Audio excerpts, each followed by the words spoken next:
Hello everyone, welcome to Talk a Topic. I am Harihar. Recently US decided to exit the Open Skies Treaty. President Trump announced that deal may be take place with a new one.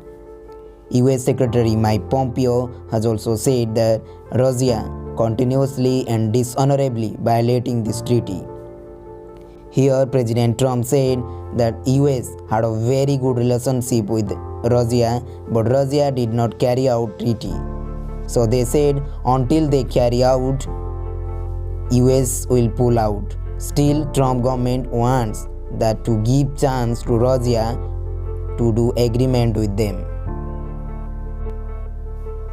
So that is this treaty all about, and why does it matter if the US is no longer a part of it? First we know what is the Open Skies Treaty. The Treaty on Open Skies is an agreement in which signatories means here the signature, where the signature work has done, that the authority to carry out weaponless observation flights over the territories of other signatories. And it signed in 1992. It came into effect a decade later. Here 34 countries are part of the treaty. They are Belarus, Belgium, Bosnia-Herzegovina, Bulgaria, Canada, Croatia, Czech Republic, Denmark, Estonia, Finland, France, Georgia, Germany, Greece, Hungary, Iceland, Italy, Latvia, Lithuania, Luxembourg, the Netherlands, Norway, Poland, Portugal, Romania, Russia, the Slovak Republic, Slovenia, Spain, Sweden, Turkey, Ukraine, the UK, and the US. The aim of this Open Skies Treaty is to promote predictability, stability, and confidence, and was first suggested by US President Dwight Eisenhower in the 1950s.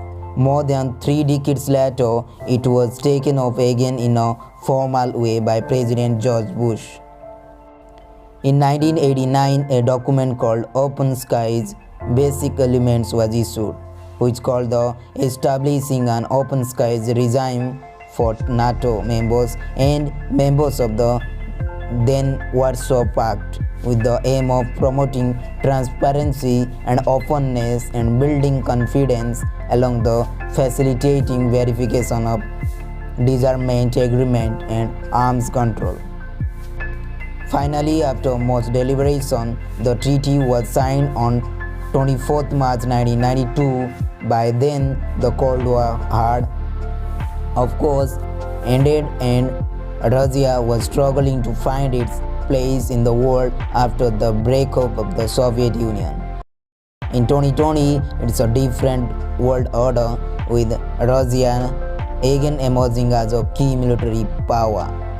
According to the provision of the treaty, each signatory has a passive and an active quota. The passive quota refers to the total number of flights each country has to accept over its territory. Means in their territory they should accept a total number of flights, means there is a similar division of the flights. And the active quota is the number of flights each signatory has the right to carry out over each of the other part territory. Means there is a power of using another party's flights. For conducting an observation flight, a minimum 72-hour notice has to be given to the signatory over whose territory the flight is conducted. What happens next? Top Democrat leaders have criticized the US move to exit the treaty. If Russia follows suit and exit the treaty, it would mean that important data about Russia gathered by NATO members would no longer be available. Thanks to the Open Skies Treaty, the US had flown more than 200 surveillance missions over Russian territory in the last 18 years. It's widely believed that Open Sky Treaty's data helped NATO in its military analysis during Russia's war in Ukraine. Beyond this military and tactical advantage, which many being part of the Open Sky Treaties, was a signal that the US is engaging with Europe as a responsible ally, means partner